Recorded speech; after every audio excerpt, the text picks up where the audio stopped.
Good afternoon, good evening, good morning, wherever you are. It's Matt Cook here with Heather Holman. How are you doing, Heather? Hi, I'm great. Thank you. How are you? Well, I'm just so excited about this time of year again, where we have our success kit. And the idea this year, we just had such an incredible flood of people that were emailing us with testimonies. And if you're watching this, please email me with your testimony, matt@getrapidhelp.com. Let us know how you're doing. It'll help other people. And everything that I'm going to show you is all real words from real people. I may have changed a few things slightly to protect anonymity, but almost nothing. It's not edited really. And I think the purpose of this is for you to feel when your enthusiasm is flagging, because it can be very difficult to make changes, for you to feel encouragement. And you remember some of the people that we're going to talk of, these case studies, and you relate to them and you'll think, well, if they can do it, I can do it. Right. I don't know how long we've been doing this. I know a number of years. And yeah, and every year there's a lot more testimonies than last year. So I'm only going to be going through just a fraction of these and kind of drawing some lessons from it. And I think it'll help you a lot for watching this. The purpose of this is to be healthy, hopefully live to 120 years, have high testosterone, low estrogen, lots of intercourse, lots of happiness in your life. Some of this is harder and harder these days. Don't watch the news. Don't listen to the news. I'm just going to show you one thing here. This is just what I've eaten today. Kind of a day I had, or maybe the other day, I don't know. I had a chocolate chip cookie that Jody made, Edam cheese. I had a little bit of ground beef for dinner, just a small amount. I have tortillas. These are these nixtamalized tortillas. They're made the old-fashioned way with corn, salt, and lime. They're really, really good, and they're very healthy for you. There's no gluten and there are no preservatives. I have the Parmesan cheese, some brie cheese. It's really good brie cheese we get that doesn't have any enzymes in it. It has real animal rennet Right. because you know how enzymes are very problematic, and most cheese is made with these microbial enzymes that are not safe. I had a Mexican Coke. I also had some Edam cheese, and you can see I consumed about 2,100 calories. This calories burn is, there's no way it knows that. It's just taking a guess. I really doubt it. But 34% of these calories were actually from fat. Now, usually I like to be slightly less than that, but I don't think it's a big problem. We ate a lot of cheese this day, so that's probably where it's coming from, right? Cheese and olives, I see. Yeah, cheese and olives. Because what I'm doing is I'm having a break from milk. And so I'm having cheese instead of milk. And it doesn't take that much cheese, actually. And the nice thing about cheese is it's a bit lower in phosphorus than milk is. So you don't need as much calcium when you're having cheese. But then these are the macros. I pretty much, get enough of everything to get by. And the calcium, which is a good ratio we like to have. So why are you showing people this, what you're eating? Well, I want people to get an idea, encouragement from, how easy it is to eat this way and Mm. healthy it is and really simple it is. Well, That's why. and I would point out, like, if you look at what you're eating here, you see very almost nothing that's processed, right? Like Hmm. everything's real, what I would call like real food. Like, real food is like stuff, unless you're talking about like dried rice or dried beans, the stuff that's going to go bad, you Right, know, right, like, right. Yeah, and yeah, it's good for you. And if you eat a whole bunch of processed food, it's really, really terrible for your health. So, yeah. Well, it has a lot of PUFA fats in it. Um, yep. so I had green olives, which have some PUFA, but I think olives and olive oil can be very healthy actually if you don't overdo it.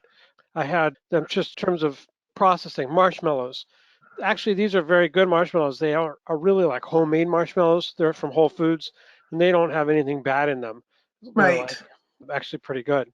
And in terms of processing, collagen, which is gelatin, which is processed, I think is quite safe. And then the tortillas, which are made the traditional way, and everything else was completely unprocessed. The cookies we made, Jody made them for um, for family, and Hmm. they're all made with butter. And I only had one cookie. I'm not big on eating cookies, so I'm not sure how you do that. If I sit down and eat cookies, I have one and I walk away. that must be it. That's the secret. Yeah, yeah, yeah. So I just wanted to show people this, show you all this. It's really not that hard to do this. Important things are that I had much, much more calcium than phosphorus. That's very, very important. It's very, very protective to have more calcium than phosphorus. It's very, very bad to have a lot of phosphorus and not much calcium. And It it's very, very increases easy to have a lot of phosphorus and not much calcium. everything like animal, meat, fish, seafood has a lot of phosphorus and almost no calcium. And then a lot of grains, they don't have a lot of calcium either. The leafy greens, which cows eat to get milk made, the leafy greens have a lot of calcium in them. But it's really hard to eat a lot of leafy greens. You can boil the water, that leafy greens, and then you drink the water. And I always drink the water. Whenever Jody makes greens, I always drink the water. I don't necessarily eat the greens, but I drink the water. Right. So that's a good way Because to the get a lot of calcium goes calcium. into the water, right? Like that's Really why. quickly, when you start boiling the leaves, the calcium and the magnesium go right into the water. So you can discard the leaves actually if you don't want, and just drink the water if you don't want to eat the leaves. There's some things that I really have a lot of doubts about. Manganese is one of those. All the research that I've seen, we don't need a whole lot of manganese. I'm not sure where the chronometer app here uses these minimums of whatever it is. I don't know. I don't think we need a whole lot of. Oh, I didn't even know it did that. You can hover over it. It'll show you the food that has providing that. That's Oh, that's so interesting. fascinating. Yeah, I didn't know you do that. So orange juice is 0.1 milligrams of it. One of them is interesting is iron. I'd like to get less iron rather than more. So you can see, predictably enough, the iron came from the hamburger.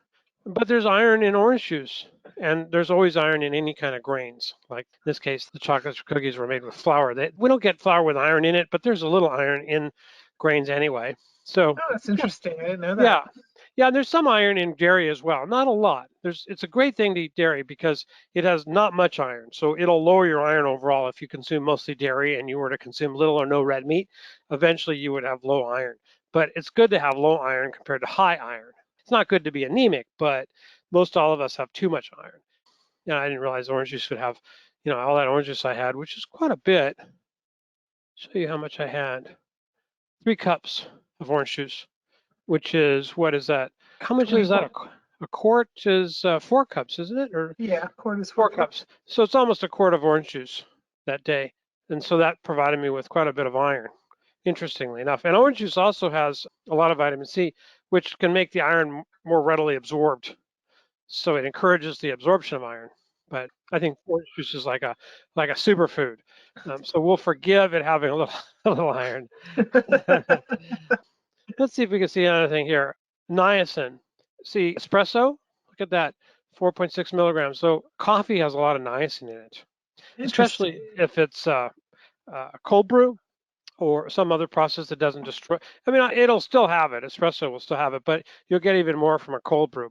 So people that say coffee is just a bunch of caffeine, and they're wrong. There's so much in coffee that's very helpful. Way, Yes, way, way more. indeed. In fact, decaf has a lot of benefits if you can't tolerate caffeine. So this is my super for right now, a Mexican Coke, which is pure sugar. And instead of corn syrup, I think it's very healthy. I used to think it was terrible, but now I think it's great. We're all allowed to change our minds with new information, aren't we, Heather? Absolutely. We should. We should. When I'm confronted with new information, I change my mind. What do you do? I think Winston Churchill asked somebody that. It's a famous exchange, a Churchillism. We could use more of that particular Churchillism, I think. Yeah, people are so set on their silly ideas. I think my ideas are silly too, but I'm constantly changing them around. So hopefully for the best. So you can see the phosphorus there. Even 3 ounces of burger ground beef was 167 milligrams of phosphorus. If I was going to have a lot of steaks and ground beef and everything, I would have a lot of phosphorus. And I don't think I would have enough calcium unless I supplemented with supplement. But I don't find calcium supplement agrees with me too much. You find it upsets your tummy? Yeah, it causes me gut problems. So I try to avoid it. I've been doing a bunch of experiments over the past 3 or 4 months with gut health, especially.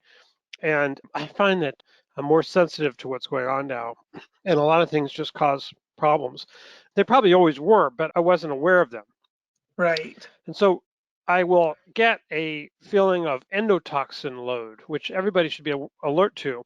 For me, it's a little achiness in my arms, especially my left wrist, a feeling of malaise, muscle aches, like a flu feeling, basically, sore throat, sneezy. And that's exactly what it feels like when you're coming down with something. Yeah. My gramps used to say he would call that my gramps grew up during the Depression. And so he was an old dude when he died at 99. He would call that exact symptoms. It wasn't the right term, but he would say, "I'm getting the gout." Like that's what he was describing, exactly this. Right.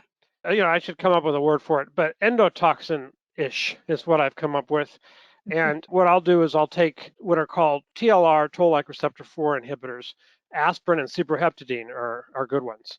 And those block the effects because the endotoxins are from our gut entering our body. So if I have a period where I'm having poor eating or something that doesn't agree with me, it may not be that day, but the next few days, my gut will be inflamed and it'll be allowing endotoxins enter the body that are overwhelming my liver's ability to Hmm. detoxify them. And that's when I'll get this coming down with something feeling. I used to get it more often. I don't get it that much anymore, but I attribute it to being very careful with what I'm eating. And I'm working on the gut thing. And some of the things that I'm doing are making me more sensitive. And maybe that's not a good thing. I'm not really sure. But I'm definitely experiencing that endotoxin feeling a lot less often, which is good. But I'm also realizing that there's a whole range of foods that may not be that great for me after all at this point. Good example of that is potatoes. Mm. I thought I could tolerate potatoes, and I'm talking about white potatoes just fine. But I found that now that my gut is more sensitive and I'm more sensitive to the effects of things, that potatoes cause me problems when I'm eating them. So I just avoid them. Right. I can eat a yam now and then or rice, white rice, boiled, steamed white rice that's very well cooked if I want starch. But the primary starch that I've been doing lately are these nixtamalized tortillas. And nixtamalized means that they're a traditional process where the corn is ground up and exposed to lime, which is not lime from a fruit, but calcium carbonate or sometimes calcium hydroxide, limestone. Hmm. And it's very alkaline and it basically increases the niacin content of the corn, but it also attaches a lot of calcium atoms to the corn, to molecules in the corn. So it'll add calcium to it. So it's good. It has a little bit of calcium, but also detoxifies a lot of the toxins that are normally found in corn. It's really So interesting. yeah, so those don't bother me. And so I'll have two or three. In this case, I think I had 6 tortillas that day, 3 times 2 right here. So if I highlight that in Chronometer, it'll show the effects of that only. So you can see what it has in it. Now, this may not be accurate because they don't put a complete analysis for every food in the universe. Some foods, they Right. only put some basic macros. So in this case, so look at that, 450 milligrams of calcium just from those 6 tortillas. And they claim there's no phosphorus. There is phosphorus. There's other things in them, but basically, a little bit of fat, probably some PUFA fat. It doesn't show it, but basically it's blank. There's 4.5 grams of fat, but you don't know if they're monosaturated, polyunsaturated, or saturated. You don't really know because they don't break it down enough. For foods that are, like that, they don't. But if it's something that's a more common food, let's see what it says for espresso, then yeah, see, there's all the different breakdown for espresso. Which actually, as I said, does have actual nutrition to it, or coffee. I drink espresso generally, not regular coffee. So that's pretty interesting. The last thing I want to talk about as far as this goes before we move on to the case studies is some cheese don't have that much calcium in them. So brie has 110 milligrams for how much I had, but has more phosphorus than calcium. So it's not a particularly good Oh, food. interesting. Yeah. Now you compare it with the granddaddy of calcium cheese, Parmigiano Reggiano.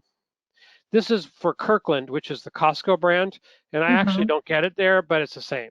I get it at Whole Foods, but it's the same. So you could see that has a small amount. Let's see, how much do we eat? 37 grams, which is this very small amount, a little more than an ounce, and I already got almost 500 milligrams of calcium, and they don't really tell you how much phosphorus, but there's not that much phosphorus at all. So the cheese that are like so-called hard cheeses have a lot more calcium than the soft cheeses like brie.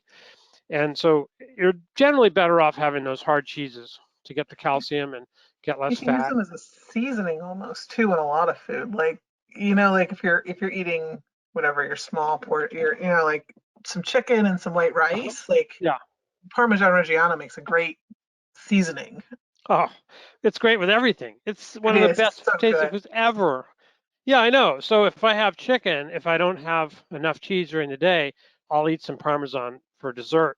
And another cheese that I really like is the Manchego, which is the Spanish, similar to Parmesan, not as hard, but Manchego. Have you ever had that? I don't think I ever had that. So the brand that I use isn't in here, but the Mitica is pretty close. So if I were to put an ounce in there just to see what it would do, let's highlight that right here. So everything here is actually just that cheese. So again, it has quite a bit of calcium. They don't list the phosphorus, but it's not very high. So it's a very favorable cheese, like Parmesan Reggiano, compared to Brie or some of the other cheeses. Right. So that's one you definitely could substitute for to use. So I like Brie. I don't eat it that much. I like it. I enjoy it for the taste, but it's got a lot of fat and relatively little calcium in it. Whereas the cheeses like Manchego or Parmigiano Reggiano are full of calcium. Now, I don't know if the fake Parmesan cheeses have so much calcium. Let's just take a quick look at these fake ones. Do you know what I mean by fake ones? You mean the ones that come within the can that you sit on the shelf that has a green lid, right? They're not from Italy, let's put it that way. Yeah, it's hard to know. They don't have a brand here for this one. Yeah, I know the Kraft brand grated. It's just disgusting. I'm sorry. Yeah. I'm sorry. It just is. Let's see if we can put cheese in here. So some of these, they might have some better data, but let's see if they have any here. It may just be the same as what we've looked at. I gotta highlight it. Oh, let's add it, and then we'll highlight it. See if it's the same. Yeah, it looks the same, but this is more filled in because they've done more analysis of this. So Right. it's probably more like other cheese too, hard cheeses. This is about phosphorus is about 2/3, a little less than 2/3 of the calcium. So it's a really, really good food to eat. Well, that's good to know because I usually buy my Parmesan at Aldi. Aldi has good prices on cheese. Yeah, they do. So you don't buy the Italian kind, you buy the domestic kind? I don't know. Sometimes Aldi has stuff from, because they're a European company, sometimes they have a lot of Italian products. So German and Italian in their stores a lot. I'm not sure. I've never looked at the origin. Yeah, so the Parmigiano Reggiano is the only kind that's from Italy that comes in these giant wheels, are just huge, and it's quite expensive. It could be about $24 a pound, but it's incredibly good. It has sort of a crystalline structure, which you can kind of see, and I think it's because it's just loaded with calcium. But I don't buy cheese that has any microbial enzymes or vegetable rennet, only with real rennet. So I'm very careful about looking at the label because the cheese with the microbial enzymes, which is almost all cheese nowadays, is quite toxic. It's made through a fermentation process from a fungus and has a lot of fungal products in it, and it's very allergenic. So I always check. And even if I'm at a farmer's market, I'll ask them if they're selling cheese, do you make it with animal rennet? And they usually think I'm a vegetarian. And they go, oh, no, don't worry about it. It's made with vegetable rennet or something. And I go, okay, no thanks. It's the same kind of discussion that we have around reduced iron. I will not buy any products with reduced iron, period. I will not ever eat a product that has reduced iron in it. And if I go to a farmer's market, I will ask them, and sometimes they don't know. They'll go, oh, it's organic, don't worry about it. Well, organic flour also has reduced iron in it a lot of times. Not always, but quite often. So, it's something for you to always, to always consider. For example, if a King Arthur has a flour, which is organic, and some of it does actually have iron. Let's see if they actually show it here. Yeah, they do. See, 5.6, that's a lot. Right. So they actually add the iron into the flour. They add the iron. Yeah. Well, actually, let's see. No, I'm not sure I highlighted that. That might be a wrong number. Yeah, it's probably wrong. Yeah, so this isn't bad actually. You'll see it'll be added to the label sometimes. Some of it doesn't have it. So you can see in some cases, some of these labels. Here's King Arthur. Let's see if they have the ingredients on here. Yeah, I think you can't see the ingredients here, but some of this has iron added to it. It's called reduced iron because chemically it's reduced as opposed to oxidized. It's basically iron filings. Exactly. Oh, wow. It's iron filings. Yeah, in fact, there's a video some guy has out on YouTube where he puts a bunch of the flour in water and then he puts it in a blender and then he holds a magnet to it and all the iron filings are on the inside of the blender. You can see them. So no PUFAs, no reduced iron, no microbial enzymes. Those are kind of my rules. Okay. So some things, they don't matter that much.